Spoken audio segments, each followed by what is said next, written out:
Hello everyone, আমার নতুন একটি ব্লগে আপনাদের সবাইকে স্বাগত। আশা করি আপনারা সবাই খুব ভালো আছেন। আর আজ বারিপাদাতে প্রচণ্ড বৃষ্টি, আর যেরকম বৃষ্টি সেরকম হাওয়াও দিচ্ছে। তাই বৃষ্টি দেখতে একটু বারান্দায় এসে দাঁড়ালাম। বারিপাদে আমরা যে বাড়িটিতে থাকি তার সামনেটা দেখুন কতটা সবুজ। আর সন্ধ্যের পর অফিস শেষ করে বেরোলাম একটু হাঁটতে।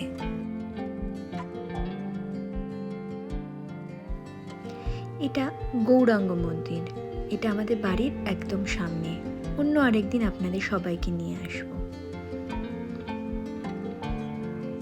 আজ চলুন আপনাদের সবাইকে নিয়ে যাই এখানকার জগন্নাথ মন্দিরে। এই মন্দিরটাও আমাদের বাড়ি থেকে খুব একটা বেশি দূরে নয়, তাই হাঁটতে বেরোলেই মাঝে মাঝে এখানে এসে পড়ি। আর আজ আপনাদের সবাইকে সঙ্গে করে নিয়ে এলাম।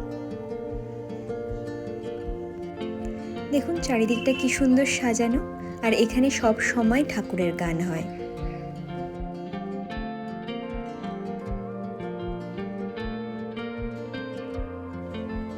চারিদিকটা দেখুন কত সুন্দর সুন্দর ছবি আঁকা।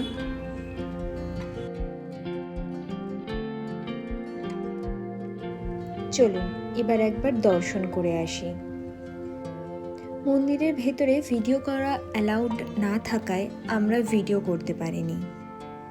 তাই চলুন আপনাদের বাইরে থেকে মন্দিরের চারিপাশটা ঘুরে দেখাই।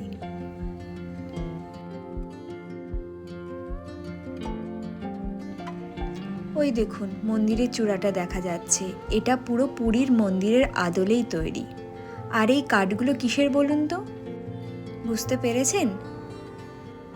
সামনেই যে আসছে রথযাত্রা, এটা এখানকার খুব বড় উৎসব। আপনাদের রথের সময় এখানে নিয়ে আসব। অনেক বড় বড় রথ হয় এখানে। আগেরবার রথের কিছু ভিডিও আমার চ্যানেলে রয়েছে। এই দেখুন সব এগুলোকে ঘষে পরিষ্কার করে আবার নতুন করে রং করা হবে, নতুন করে সেজে উঠবে রথের জন্য।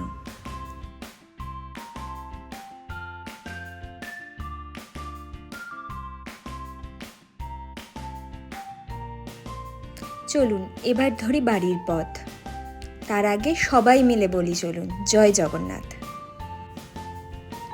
আমার এই ভিডিওটা ভালো লাগলে প্লিজ একটা লাইক, শেয়ার অ্যান্ড সাবস্ক্রাইব করে দেবেন।